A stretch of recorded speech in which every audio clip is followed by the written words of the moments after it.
Business planning for real estate agents is such a waste of time. That is, when it's done how it's traditionally done. However, when you combine two very important components of a business plan, it can be the most productive thing you do all year. In this episode, we're going to go into depth as to why most business plans suck and what it takes to actually create an amazing business plan. Stay with us.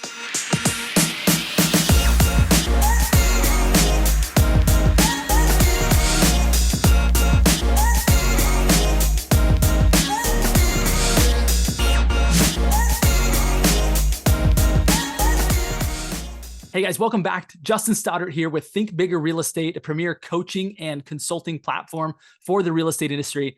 I'm thrilled to be with you because today we're going to talk all about business planning. But before I do that, let me just share with you that I have so many people reaching out to me to say, Justin, I need help growing my real estate business. And I don't know how to do it in this economy, in this market. And I absolutely love that conversation. You guys, it's my favorite thing to do is to coach people to help them to get unstuck and on their way to reaching their potential. So please do not hesitate to reach out to me. My phone number, you can call me, text me, you can email me, you can even schedule time to where we'll go one-on-one and I'll help you get unstuck. It's honestly my favorite thing to do, so please don't hesitate to do that. Also, be sure and subscribe and hit the little bell notification so you don't miss out on any of our upcoming broadcasts. Today's, guys, topic is all about business planning. Oh my goodness, I am thrilled, absolutely thrilled to be with you on this topic. It's one of my favorite topics. And the reason why it is because it can be such a powerful catalyst for your business.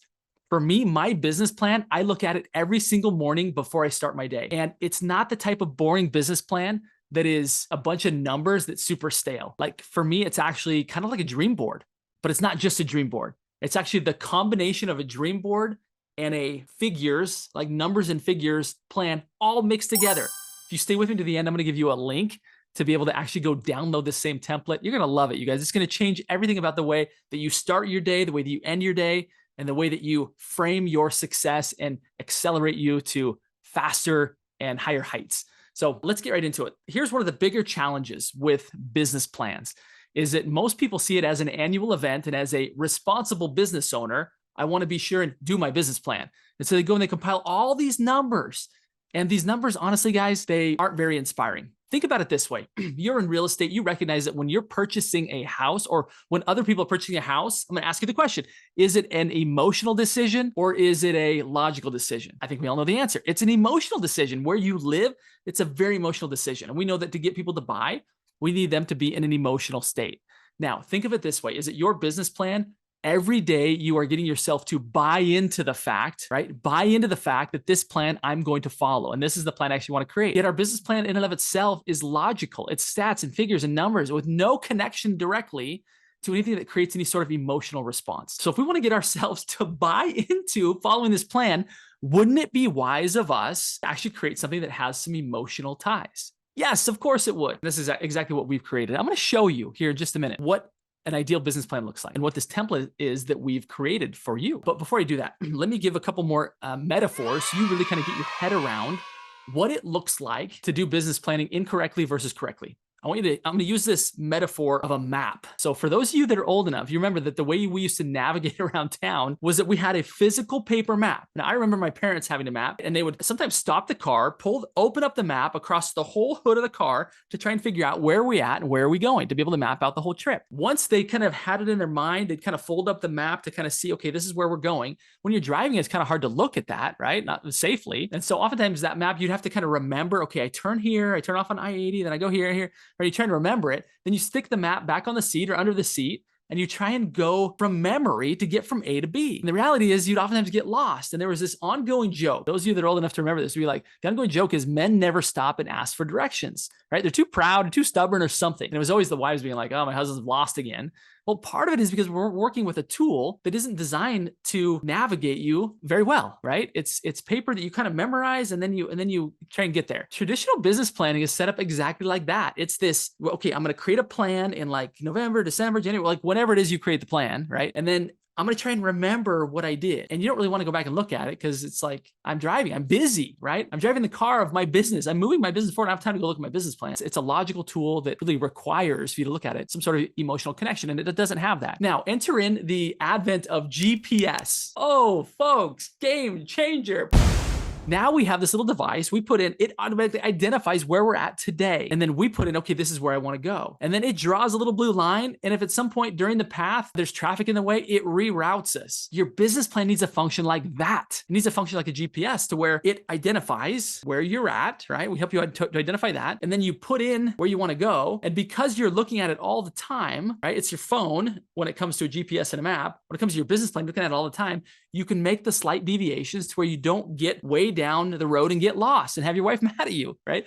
It actually guides you all along the way from point A to point B, even taking into account changes in traffic patterns, routes closed, etc. It takes all that into account. Now, your business plan should and can function like that.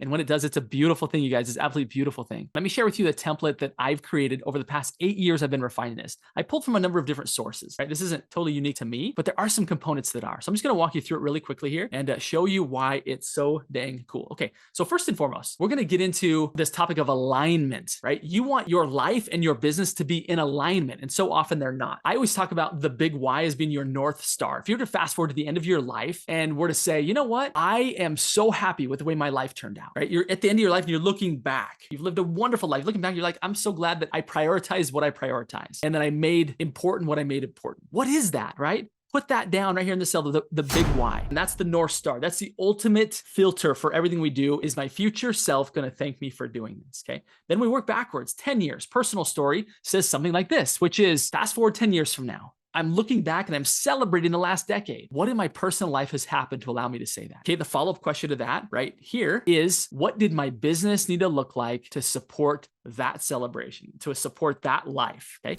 write that in. Next 5 year. Same question. Fast forward 5 years from today. We're looking back and we're saying, oh my goodness, those are the best 5 years. I can't believe how much I accomplished in 5 years. You know the common phrase, you overestimate what you can do in a year, underestimate what you can do in 5 years. So think about 5 years, how much you can accomplish. What from a personal standpoint, what does your life look like? Okay. And then what did your business need to look like to support that life? Okay. You see a spot for that right there. All these light blue are editable. Then your personal story 1 year from now. Assume that we fast forward 1 year from today and we're like, oh my goodness, that was the most incredible year. Regardless of the economy, regardless of the market, like I had an amazing year. Oh my goodness, it was so good, right? What you describe, what would cause you to say that? You write it right there as if you're looking back. And then what did your business need to do in 2020, whatever, right? Whatever year this is for you, you need to put, what did your business do this year to support making that possible, both in time freedom as well as income. Maybe you have tons of income, but no time freedom. Those are pretty miserable people, right? So you want to have both. Then this plan, I'm going to go through this part pretty quickly because I don't want to totally bore you. We talk about what days you actually work, what vacations you go on, what it costs for you to take a listing, what it costs for you to work with a buyer, what it costs just on a month-to-month basis to run your business, other expenses. And then we get into kind of a simplified profit and loss. How much are you paying in cap? What's your split? All of these expenses are pulled from what we put up in this area. Then we get down to your dollar per hour. You guys, this is so critical when you get to your dollar per hour, because from your dollar per hour, you can give yourself the question at any time, is the activity I'm doing right now, would somebody pay me $139 to do the work that I'm doing for the next hour? If the answer is like aimlessly scrolling social media, probably not, right? Or doing my own paperwork, probably not. So you can begin to identify those things you either need to delete or delegate, or maybe create just a tighter system so you can do them faster. All of this spreadsheet is pulling into helping you to identify how many closings, at what commission rates, at what price points, what conversion rates on buyers and sellers, how many appointments you need to go on. You see all these lighting up here as I move down here. That then sums for you how many appointments every month you need. And then we identify exactly how you're going to get those appointments. When you have all of these things in place, what ends up happening is that you have the ability now, you have a highly focused 12-month plan, and then you can get into a 90-day plan of like, what specifically do I need to do in the next 90 days to be on track and in alignment to hit my 1-year goal? And what do I need to do in that 1 year to hit my 5-year goal and my 10-year goal and my ultimate life goal? You just reverse engineer it. And so now all of a sudden, rather than having this stale business plan that isn't connected to anything emotional, you can go back and look it up here and be like, now, why am I doing all these activities down here? Oh, that's right. It's because this next year, we're going to upgrade the kitchen. This next year, we're going to buy that boat. This next year, I'm going to buy that first rental property. Now, all of a sudden, it's like, oh, that's right. Because I want to have these experiences with my kids. I want to have these experiences with my significant other. That's right. I want to go on that European vacation. Yes, that's why I'm doing it. That's why I need to make these calls. Now, all of a sudden,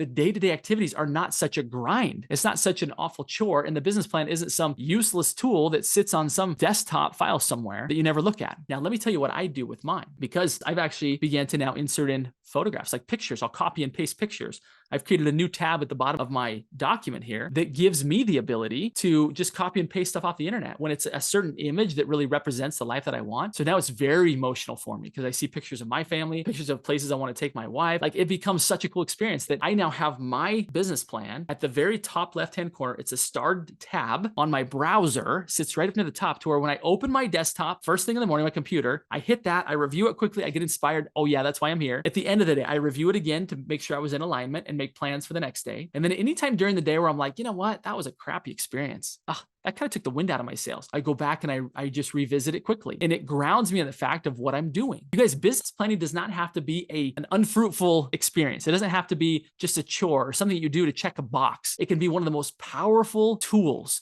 that acts as a GPS from getting you to where you're at to where you want to go. I'll tell you, it can be deeply inspiring. It can be something very emotional that causes you to love your work and be sure that it's in total alignment. Now, guys, if this has been beneficial, again, I'm just going to remind you, please subscribe, hit the little bell notification so you don't miss more in-depth things I'm going to be doing on business planning, on other ways to grow your real estate practice. And of course, you know you can contact me. My phone number, my email, and even a way for you to schedule a few minutes on my personal calendar. I put that just because I love this work. I love when people reach out to me. It means the world to me. It's great compliment. And I would love to see how I can help you to grow your real estate business. Until that time that we get to meet, I'm just going to encourage you these 3 simple words that I remind everybody who I interact with, which is this: go think bigger. Talk soon, guys.